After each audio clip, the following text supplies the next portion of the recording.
Today, we're diving into one of the most incredible public health transformations of our time. We're talking about how India, in just about 40 years, has completely rewritten its entire approach to mental health for over 1 billion people. And trust me, this isn't just some minor policy update. It's a full-blown revolution in thinking. Okay, let's get right into it because this slide really gets to the heart of the matter. On one side, you have the old way of doing things. Mental health was basically seen as something to be managed behind the locked doors of an institution. It was framed as a matter of welfare, maybe even charity. But on the other side, that's the new vision. Care that happens right there in the community, and it's not seen as charity, but as a fundamental human right, totally integrated into the country's public health system. That is the massive shift we're exploring today. So here's our game plan. First, we'll get a handle on what this revolution really is. Then we're going to trace its journey, from the very beginning all the way to a huge turning point in 2014. We'll look at how new laws gave this vision some real power, but we'll also be honest about the tough challenges still on the ground. And finally, we'll get to the big question. Why does all of this matter so much? So, Section 1, a mental health revolution. What we're talking about here is a huge move away from an old, often isolating institutional model and toward a modern, inclusive public health framework. It's really about fundamentally changing how an entire nation thinks about and supports mental well-being.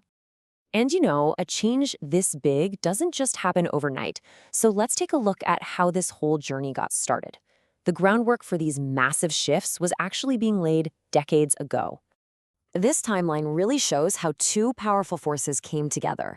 It all started at home, way back in 1982, with these early national programs that were just aiming for minimum care.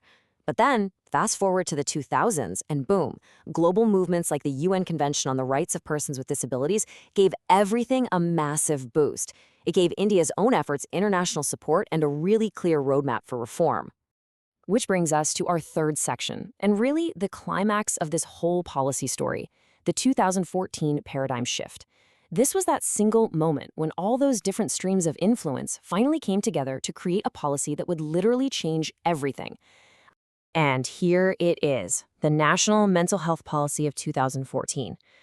The key phrase here, and you've got to remember this, is paradigm shift. This wasn't about just tweaking the old system. Nope.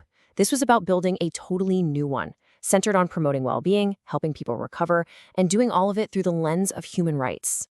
And this slide just brilliantly shows you the sheer ambition behind that vision.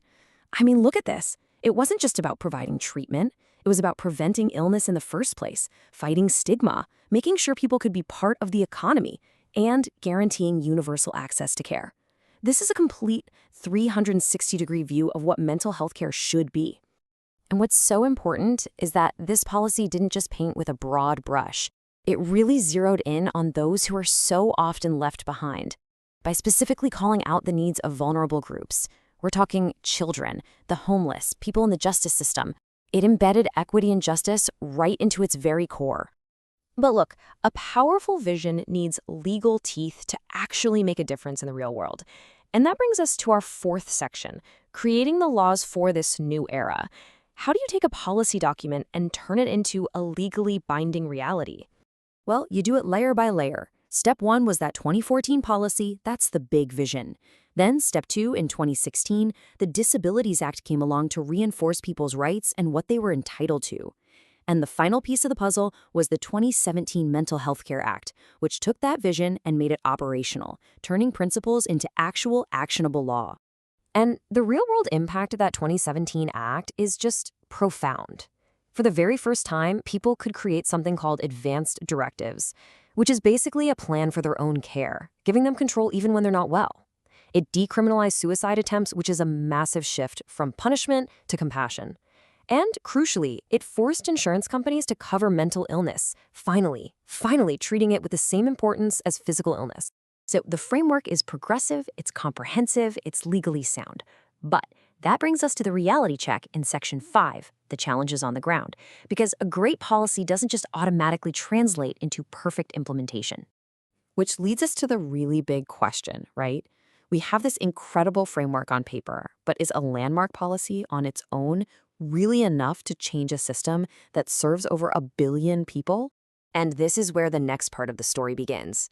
The hurdles ahead are serious. There's a critical shortage of trained professionals, funding is inconsistent at best, and the oversight boards that are supposed to protect patients' rights, well, they aren't fully functional yet. You add low public awareness to that mix, and it becomes pretty clear that these are the real-world obstacles standing in the way.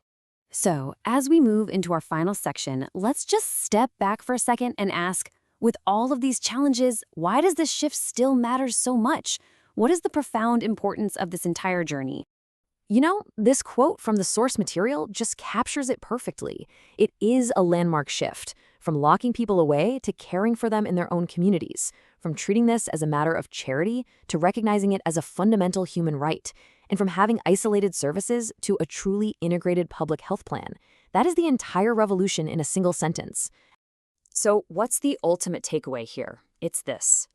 India has done the incredibly hard work of creating a world-class, humane policy vision for mental health.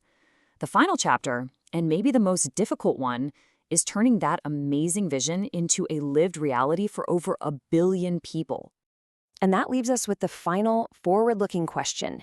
With this powerful framework in place, but with the challenges still very, very real, can India successfully translate its policy vision into lasting, meaningful societal change? The answer to that question is going to define the well-being of a nation for generations to come.